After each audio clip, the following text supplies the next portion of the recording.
Allah tidak pernah tinggalkan Anda. Mungkin ini ujian untuk membuat Anda lebih hebat lagi di masa depan. Kalau Anda tidak tahan bantingan yang sekarang, bagaimana Anda bisa mengatasi pelintiran yang akan datang?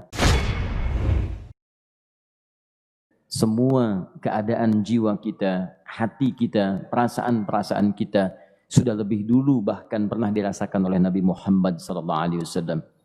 Kalau Anda pernah gelisah, Nabi dulu pernah gelisah. Kalau Anda bahagia, Nabi juga pernah bahagia. Kalau Anda merasakan kekhawatiran, Nabi dulu pernah khawatir. Dan miniatur kehidupan kita sudah dicontohkan dalam perjalanan kehidupan Nabi Muhammad SAW agar kita bisa belajar mengatasi problematika kehidupan. Allahu Akbar, kalau beliau tidak diutus oleh Allah, kita tidak tahu bagaimana cara menyelesaikan pemetaan kehidupan kita hingga dengan saat ini. Bahkan satu ketika, pernah beliau kemudian dalam masa yang telah panjang berdakwah, qadarullah kemudian ada wahyu yang jeda datangnya tidak seperti biasanya.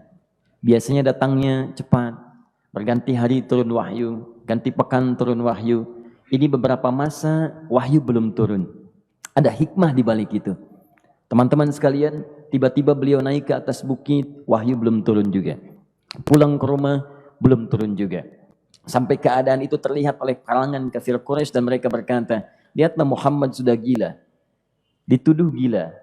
Jadi kalau Anda cuma dituduh dengan hal-hal yang ringan, dituduh soleh, kan? Dituduh kemudian orang yang berubah, dituduh semakin beriman dan sebagainya, barangkali itu lebih baik. Nabi dituduh gila, Anda bayangkan. Tuh Muhammad sudah gila. Muhammad sudah ditinggalkan oleh Tuhannya. Muhammad sudah kehilangan pegangannya. Muhammad sudah tidak punya orientasi. Orangnya sudah nggak jelas, bolak-balik tidak karuan. Naik ke atas bukit seakan-akan orang yang frustasi dan seterusnya. Tapi tahukah Anda apa yang terjadi? Setelah berbagai cacian, makian, tuduhan macam-macam diterima oleh Nabi SAW, lantas tibalah masanya Allah menurunkan satu surah, bahkan disandingkan dengan surah yang lainnya, bersandinglah dua surah ini secara bersamaan turun. Surah ke-93 dan surah ke-94-nya terkait berkelindan, memberikan satu harapan yang sangat panjang. Kata Allah, "Wadduha wal laili idza saja." Ma wadda'aka rabbuka wa ma qala walal akhiratu khairul laka minal ula walasawfa yu'tika rabbuka fatarda alam yajidka yatiman fa'awa wa wajadaka dhallan fahada wa wajadaka 'ailan fa'aghna fa ammal yatima fala taqhar wa ammas sa'ila fala tanhar wa amma bi ni'mati rabbika fahaddits. Ya Muhammad, saya bersumpah dengan waktu duha. Kalau kita baca dengan ilmu balaghahnya, itu bukan sekedar sumpah mengilustrasikan waktu duha. Karena di ilmu balaghah itu nanti ada 3 turunan ilmu. Ada disebut ilmu ma'ani, ilmu mencari kata-kata sehingga ungkapannya sesuai untuk disampaikan. Mana kata-kata yang tepat untuk disampaikan dalam konteks yang ingin dibicarakan. Itu ma'ani namanya. Kemudian setelahnya ada ilmu bayan, bagaimana mengemas kosakata yang bagus ini sehingga bisa disampaikan dengan jelas, orang tidak bingung menerimanya, paham maksudnya. Kemudian setelah itu kadang-kadang jelas kalimatnya, tapi kedengarannya tidak indah. Woi, rapatkan, woi, apa belum paham juga? Rapatkan saf. Nah, memang jelas, tapi nggak ngenakin. Maka bagaimana caranya disampaikan dengan jelas, tapi hati kita terasa nyaman, memuji. Terasanya nyaman diserahkan kepada Allah, tapi ada kebahagiaan, disampaikan tidak terasa tergurui, diperintahkan serasanya diberikan jalan untuk mendapatkan kebaikan. Maka yang ketiga disebut dengan ilmu badi' namanya. Ilmu menghiasi kalimat yang disampaikan sehingga terasa dengan nikmat. Turunannya nanti ada majaz namanya. Mengambil sebuah kalimatnya untuk diposisikan pada kalimat yang nyaman disebut dengan kinayah turunannya. Maka teman-teman kata Allah, wadduha. Diterjemahkan demi waktu duha, bukan sekedar waktu duha, karena duha itu ada cahaya yang indah, dirasakannya enak. Antum keluar waktu duha kan enak tuh, berjemur, kata orang Sunda moyan gitu kan, datang, bahkan sampai dianalisis ada vitamin D-nya bisa terasakan, ya. Kemudian setelah itu ada kenikmatan, enak suasananya, seakan-akan dunia milik sendiri, yang lain numpang. Wah, nyaman keluar itu. Baik, jadi wadduha itu ingin bersumpah mengilustrasikan waktu kenyamanan yang pernah dilalui. Kalau dalam bahasa tafsir yang luasnya, saya bersumpah Muhammad, demi segala kenikmatan yang pernah engkau rasakan dalam hidupmu, seperti engkau merasakan cahaya duha itu. Engkau pernah senang, saya bersumpah dengan kesenanganmu. Engkau pernah tenang, saya bersumpah dengan ketenanganmu. Engkau pernah nyaman, saya bersumpah dengan kenyamanan yang pernah engkau rasakan. Wal-laili idza saja. Dan aku pun bersumpah demi gelapnya malam. Demikian terjemahannya. Bukan sekedar gelapnya malam. Saja itu sesuatu yang pekat. Ya, ini belakang kelihatan agak gelap nih. Untuk memberikan proyek. Kesini aja Pak, saya cuma ngasih contoh. Contoh. Saya bukan mengeluh, bukan. Ingin memberi contoh. Ya, contoh pada ilustrasi yang mau saya sampaikan. Nggak apa-apa, biarkan saja. Saya mau contoh kasih kata saja. Ya, ini belakang agak gelap untuk memproyeksikan cahaya ke sini. Tapi yang mau saya sampaikan, kalau gelapnya begitu pekat, semua cahaya ini nggak ada. Cahaya nggak ada nih. Sama sekali tidak kelihatan. Saya mau tanya pada Anda, beraktivitasnya mudah atau sulit? Mudah nggak menemukan sendal Anda di luar? Belum tentu. Menemukan jalan keluar pun belum tentu mudah. Anda mesti meraba-raba jalan. Anda mesti kemudian melihat sesuatu dengan pandangan mata hati Anda. Raba, dan sebagainya. Sampai menemukan jalan itu pun belum tentu benar. Itulah yang disebut dengan gelapnya malam saja pekat. Kadang-kadang ada orang yang menghadapi satu kesulitan yang pekat. Suasananya siang. Cuman karena masalahnya begitu pekat seakan-akan membuat diri dia gelap. Jalan susah, limbung gitu. Kenapa gelap ya? Padahal terang. Karena masalah menggelimuti dirinya seakan-akan dia diselimuti masalah yang gelap. Bimbang dia. Makan gak enak, minum gak nyaman, dan seterusnya. Ya biasanya makan ayam tenang, ini dikasih yang lebih enak juga rasanya pahit. Gak enak zamannya.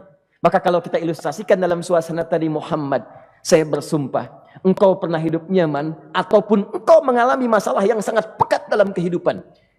Engkau alami sesuatu yang dahsyat. Sampai engkau bingung, bimbang, pekat. Mereka menuduhmu dengan macam-macam. Ma wadda'aka rabbuka wa ma qala. Saya pastikan kepadamu. Dalam keadaan nyamanmu seperti dulu. Ataupun engkau bimbang seperti sekarang. Tuhanmu tidak akan pernah meninggalkanmu. Ataupun menuduhmu gila. Orang-orang yang dekat dengan Allah subhanahu wa ta'ala. Maka Allah akan menjaganya. Baik dalam keadaan yang tenang dan nyaman. Ataupun dalam kesulitan yang luar biasa. Walal akhiratu khairul laka minal ula. Nanti saya akan tunjukkan kepadamu. Jika kamu telah tabah dan sabar menerima cacian mereka. Menerima tuduhan mereka. Nggak apa-apa, ini kan muqaddimah. Masa kamu masih panjang.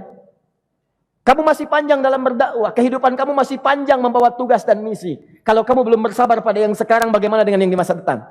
Tapi saya pastikan kepadamu, jangankan yang seperti ini, masalah pekat yang paling hebat pun kamu akan hadapi, yang membuat kamu sedemikian sulit lebih daripada ini, yakinkan pada jiwamu, aku tidak akan pernah meninggalkanmu. Ini prinsip dalam kehidupan kita. Jika Anda menggantungkan hidup kepada Allah, Anda bersandar dengan baik kepada Allah, maka ayat ini akan mengatakan teman-teman sekalian, Allah tidak akan pernah meninggalkan Anda dalam setiap kehidupan Anda. Nanti, sekarang perjuangan, kata Allah, walal akhiratu khairul laka minal ula. Nanti saat kamu tiba di akhirat, saya akan tunjukkan kepadamu ada yang lebih hebat yang tidak pernah engkau rasakan sebelumnya saat di bumi. Tidak akan ada lagi kesulitan yang kamu hadapi. Tidak akan ada lagi cacian yang kamu kemudian hadapi. Tidak ada lagi kemudian tuduhan yang kemudian kamu rasakan. Aku akan berikan apapun yang kamu inginkan sampai kamu puas. Wala sawfa yu'tika rabbuka fatarda. Nanti kamu pengen apapun, aku berikan. Kalau saufa masih ada jeda, ya. Kalau bahasanya wa yu'tika mungkin seketika. Tapi ketika mengatakan saufa, artinya bukan saat ini Muhammad. Sekarang pun aku berikan, tapi nanti yang di akhirat aku berikan sampai kamu merasa puas. Ayo minta apa saja. Hadir, hadir, hadir, hadir. Tapi yang paling indah, kalau kamu tidak percaya, alam yajidka yatiman sa'awa. Cobalah ingat, kalau sekarang sedang susah, coba ingat dulu. Bukankah saat kamu yatim, aku yang merawat sampai kamu tidak merasakan kegelisahan itu? Lahir bapak tidak ada, aku cukupkan dengan kakek. Kakek meninggal, aku hadirkan ibu dan paman hadir di sekitaranmu. Ibu meninggal, ada kakek. Kakek meninggal, ada paman. Dan Khadijah hadir di sekitaranmu. Bukankah aku rawat pada saat itu? Wajadaka dhallan fahada. Kamu sedang bingung, sedang susah. Bukankah sering aku berikan petunjuk kepadamu? Wajadaka ailan fa'aghna. Kamu merasakan kesulitan, lahir dalam keadaan yatim, tidak ada pendukung, maka aku jadikan kaya. Bukankah saat kamu menikah dengan Khadijah, aku tambahkan lagi pendukung untuk misi dakwahmu? Ini pesan dalam Al-Quran. Kalau Anda sedang merasa susah, kalau ingin menenangkan diri, ingat-ingat yang baik-baik yang dulu. Kalau Anda sedang jatuh dalam bisnis, ingat-ingat saat Anda meningkat dalam bisnis Anda. Allah tidak pernah tinggalkan Anda. Mungkin ini ujian untuk membuat Anda lebih hebat lagi di masa depan. Kalau Anda tidak tahan bantingan yang sekarang, bagaimana Anda bisa mengatasi pelintiran yang akan datang? Karena dalam kehidupan bukan cuma dibanting. Anda mungkin mengalami penyingkiran, penyungkuran, lipatan, guntingan, bantingan, macam-macam. Jadi kalau satu gaya belum bisa Anda atasi, bagaimana Anda bisa berharap mendapatkan turunan yang lainnya? Selalu ingat bahwa jika hidup Anda ingin tampil gaya, Anda harus merasakan tekanan dalam kehidupan. Karena F selalu berbanding lurus dengan P, hukum Pascalnya. Gaya berbanding lurus dengan tekanan. Orang yang ingin tampil gaya dalam kehidupan, maka dia mesti siap menghadapi tantangan-tantangan hidup yang diatasi. Turun ayat. Sampai ujungnya. Jadi kalau kamu sudah begini lagi, jangan pernah kamu membentak orang lain. Jangan pernah merendahkan orang lain. Karena Allah pun menjaga setiap hamba sepanjang ia mendekat kepadamu. Setelah itulah turun kemudian surah Al-Insyirah. Alam nashrah lakas sadra. Antum kenal Nabi Musa? Baik. Tapi agak lumayan lah. Tadi saya di Soreang kenal Fir'aun. Di sini Musa. Baik, alhamdulillah. Perhatikan ya, dahsyatnya pemberian Allah kepada Nabi Muhammad SAW. Nabi Musa alaihi salam, dan sering kali kita bacakan untuk memohon kepada Allah. Rabbi syrahli sadri. Perhatikan baik-baik. Ini keunggulan Nabi Muhammad SAW dibanding Nabi Musa alaihissalam. Dua-duanya Nabi, Rasul, tapi masing-masing punya keistimewaan. Musa, Nabi, berdakwah, memohon kepada Allah kelapangan hati. Rabbi syrahli sadri. Ya Allah, tolong lapangkan hatiku nih. Kenapa mesti lapang? Karena pasti Musa merasakan nih. Saya tahu betul karakter Fir'aun. Belum apa-apa sudah memaki. Kalau orang yang hatinya tidak lapang, tidak akan tahan dengan makian, keluarlah kemudian balasan yang tidak digambarkan sebelumnya. Fir'aun itu kasar.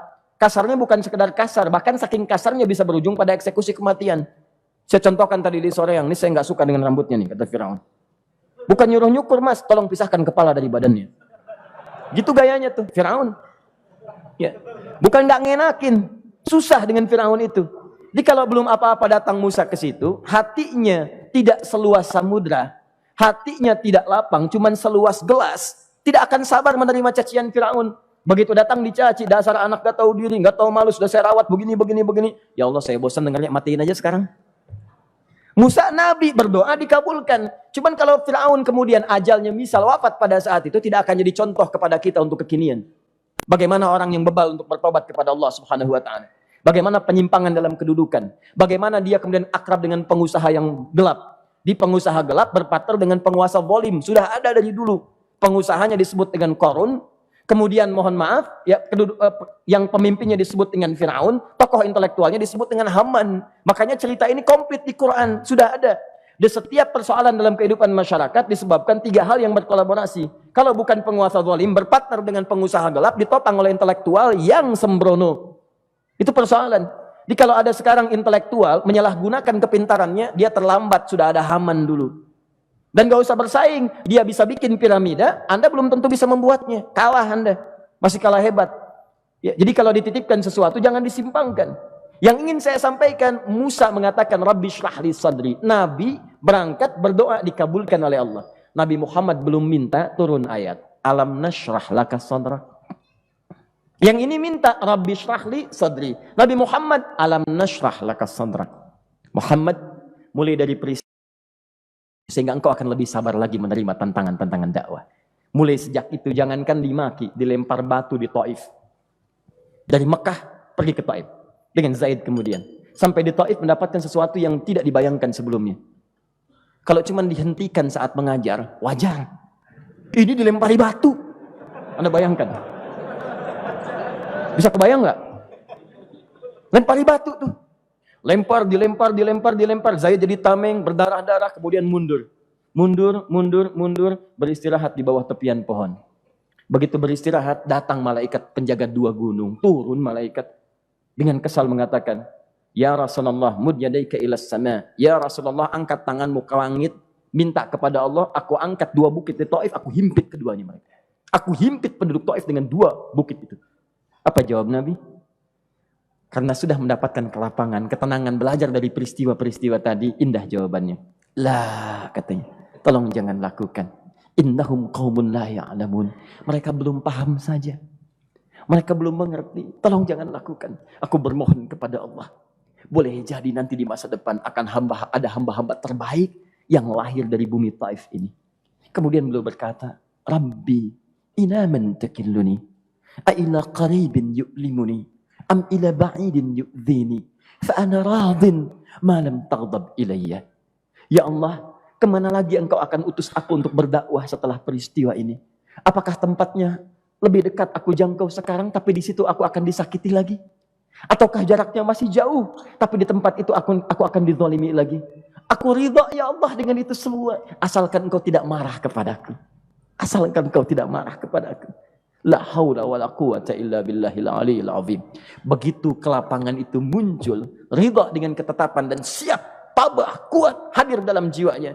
Tiba-tiba turun undangan, tunaikan Isra dan Mi'raj. Diangkat statusnya, naik mendekat kepada Allah Subhanahu wa taala. Dihilangkan bebannya, wa wada'na anka wizrak alladzi anqadha dhahrak. Itu hikmah, teman-teman.